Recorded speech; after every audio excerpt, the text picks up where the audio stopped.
saya Sofiul Umam NIM 2019-1041. Saya di sini akan menjawab pertanyaan-pertanyaan dari mata kuliah Akhlak Tasawuf. Baik, yang pertama yaitu jelaskan apa dasar-dasar bertasawuf dalam Al-Quran dan Hadis. Baik, untuk yang pertama, meskipun dalam Al-Quran ada beberapa ayat Al-Quran yang menjadikan landasan sebagai dasar-dasar berakhlak tasawuf. Di antaranya yaitu pada surat Asy-Syura ayat 20 yang artinya, barang siapa yang menghendaki keuntungan di akhirat, akan kami tambah keuntungan itu baginya. Dan barang siapa yang menghendaki keuntungan di dunia, kami berikan kepadanya sebagian dari keuntungan dunia, dan tidak ada baginya sesuatu kebahagiaan pun di akhirat. Dari ayat ini dapat kita fahami bahwa manusia melaksanakan amalan-amalan yang menjauhkan dari amalan-amalan yang bermanfaat, yang bertujuan untuk mendekatkan diri kepada Allah, yaitu sehingga mereka itu dapat kita temukan menjajakan diri dalam kubungan hitam, dalam suatu ajakan yang jelek, yaitu dalam ajakan-ajakan jelek yang menuruti hawa dan nafsu. Selanjutnya dalam hadis itu ada beberapa hadis yang menerangkan dasar-dasar bertasawuf. Dari hadis-hadis tersebut adalah yang artinya dari sahabat Sahal bin Sa'ad. Beliau berkata, datang seorang kepada Rasulullah dan berkata, "Wahai Rasulullah, tunjukkanlah kepadaku satu amalan. Jika aku mengerjakannya, maka Allah akan mencintaiku, dan juga manusia akan mencintaiku." Rasulullah SAW bersabda, "Berlaku zuhudlah kamu di dunia, maka Allah akan mencintaimu, dan berperilaku zuhudlah kamu atas segala apa yang dimiliki oleh manusia, maka mereka akan mencintaimu." Dari hadis tersebut dapat kita pahami bahwa jika kita ingin dicintai oleh Allah dan manusia, maka satu kuncinya yaitu berperilaku zuhud. Baik, untuk pertanyaan kedua yaitu jelaskan ajaran inti dan langkah-langkah dalam bertasawuf. Baik, ajaran-ajaran inti yang diberikan pada akhlak tasawuf yaitu untuk ilmu, untuk mengetahui bagaimana cara kita untuk menyucikan jiwa dan menjernihkan akhlak, membangun zahir dan batin, serta untuk memperoleh kebahagiaan yang abadi. Itu adalah suatu ajaran inti apa yang dipelajari dalam akhlak tasawuf. Selanjutnya yaitu langkah-langkah dalam bertasawuf. Baik, dalam langkah-langkah bertasawuf dikelompokkan menjadi dua bagian. Pertama yaitu tasawuf ilmi atau tasawuf nadri, yaitu tasawuf yang bersifat teoritis. Tasawuf yang tercangkup dalam bagian ini ialah sejarah lahirnya tasawuf dan perkembangannya sehingga menjelma ilmu yang yang berdiri sendiri. Termasuk di dalamnya adalah teori-teori tasawuf. Menurut berbagai tokoh tasawuf dan tokoh luar tasawuf yang berwujud mengungkapkan sistematis dan filosofis. Yang kedua yaitu tasawuf amali atau tasawuf takbiri, yaitu tasawuf terapan, yakni ajaran tasawuf yang praktis, tidak hanya sekedar teori saja. tetapi menuntut adanya pengamalan dalam rangka mencapai tujuan dari tasawuf.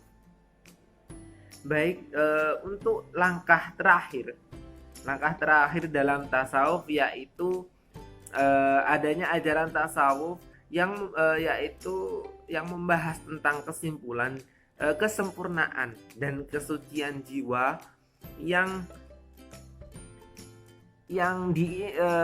diformulasikan pada pengaturan sikap mental manusia, baik sikap mental manusia dan pendisiplinan tingkah laku yang ketat guna mencapai kebahagiaan yang optimal. Baik, untuk pertanyaan yang ketiga, yaitu jelaskan urgensi tasawuf bagi masyarakat modern saat ini. Tasawuf memiliki relevansi dan signifikansi dengan problema manusia modern karena secara seimbang memberikan kesejukan secara batin dan disiplin syariah sekaligus. Tasawuf dapat dipahami sebagai pembentuk tingkah laku melalui pendekatan tasawuf suluki atau tasawuf akhlaki, dan dapat memuaskan dahaga intelektual melalui pendekatan tasawuf falsafi. Tasawuf juga dapat diamalkan oleh setiap muslim dari lapisan sosial manapun dan di tempat manapun. Jadi secara fisik mereka menghadap ke arah satu arah, yaitu kiblat, dan secara rohaniah mereka berlomba-lomba menempuh jalan melewati makomat dan ahwal menuju Tuhan yang Maha Esa, yaitu Allah Subhanahu. Baik, untuk pertanyaan selanjutnya, yaitu apa yang dimaksud dan apa yang Anda pahami tentang tarekat. Baik, tarekat yaitu metode bagi ilmu jiwa akhlak yang mengatur suluk individu dan kumpulan sistem pelatihan ruh yang berjalan sebagai persahabatan pada kelompok-kelompok persaudaraan Islam. Tidak hanya tarekat dalam pembahasan ini bukan sekedar jalan atau metode biasa, tetapi jalan atau metode tersebut menekankan bahwa hubungan antara hamba dengan Tuhannya.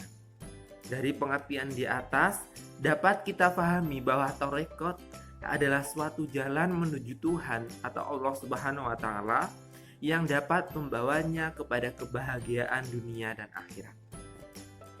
Baik, pertanyaan selanjutnya yaitu jelaskan perbedaan antara cinta dan nafsu.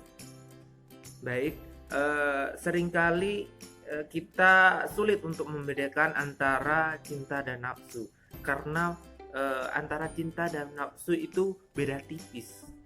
Tetapi cinta adalah merupakan suatu perasaan yang timbul dari hati kita untuk rasa kasih sayang, untuk timbulnya rasa kasih sayang.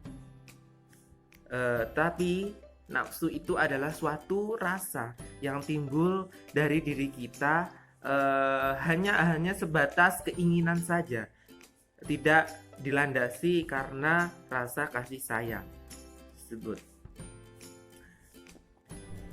Baik, untuk pertanyaan terakhir, Damar adalah seorang mahasiswa perantauan yang secara ekonomi tergolong menengah ke bawah. Dia baru saja mengalami musibah yang cukup besar, di mana seluruh keluarganya itu meninggal karena terjadi kebakaran rumahnya. Sehabis saat semua keluarganya itu tidur terlelap.